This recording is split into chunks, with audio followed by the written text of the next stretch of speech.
پہلا سیموئیل اس کا 7واں باب جو 17 آیات پر مشتمل ہے۔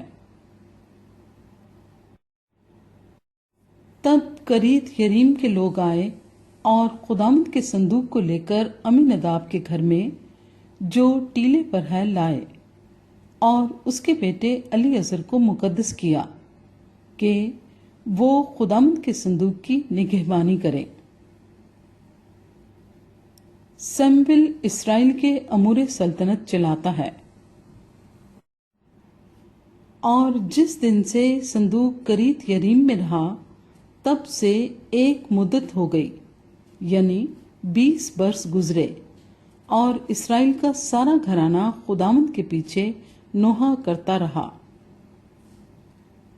اور سیموئیل نے اسرائیل کے سارے گھرانے سے کہا کہ اگر تم اپنے سارے دل سے خداوند کی طرف رجوع لاتے ہو تو اجنبی دیوتاؤں اور استارات کو اپنے بیچ سے دور کرو، اور خداوند کے لیے اپنے دلوں کو مستعد کر کے فقط اسی کی عبادت کرو، اور وہ فلسطینیوں کے ہاتھ سے تم کو رہائی دے گا۔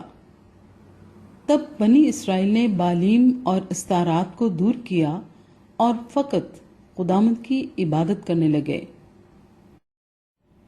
پھر سیموئیل نے کہا کہ سب اسرائیل کو مصفا میں جمع کرو، اور میں تمہارے لیے خداوند سے دعا کروں گا۔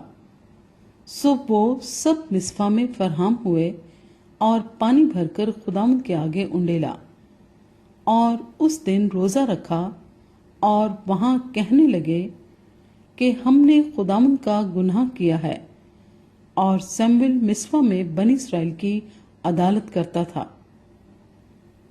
اور جب فلسطینیوں نے سنا کہ بنی اسرائیل مصفا میں فراہم ہوئے ہیں تو ان کے سرداروں نے بنی اسرائیل پر چڑھائی کی، اور جب بنی اسرائیل نے یہ سنا تو وہ فلسطینیوں سے ڈرے۔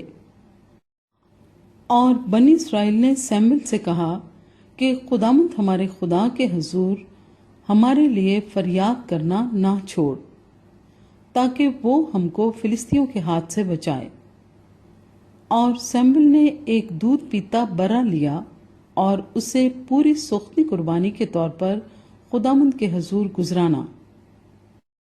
اور سیموئیل بنی اسرائیل کے لیے خداوند کے حضور فریاد کرتا رہا، اور خداوند نے اس کی سنی۔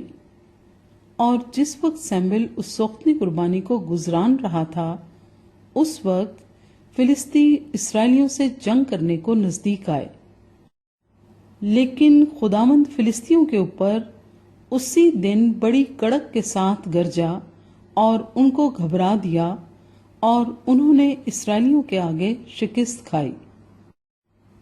اور اسرائیل کے لوگوں نے مصفا سے نکل کر فلسطینیوں کو رگیدا اور بیت کرک کے نیچے تک انہیں مارتے چلے گئے۔ تب سیموئیل نے ایک پتھر لے کر اسے مصفا اور شین کے بیچ میں نصب کیا، اور اس کا نام ابن عزر یہ کہہ کر رکھا کہ یہاں تک خداوند نے ہماری مدد کی۔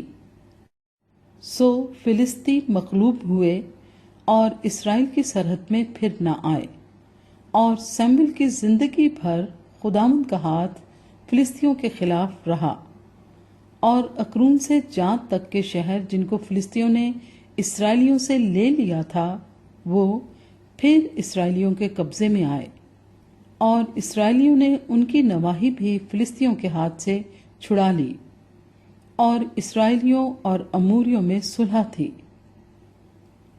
اور سیموئیل اپنی زندگی بھر اسرائیلیوں کی عدالت کرتا رہا، اور وہ سال بسال بیتیل اور جلجال اور مصفا میں دورہ کرتا، اور ان سب مقاموں میں بنی اسرائیل کی عدالت کرتا تھا۔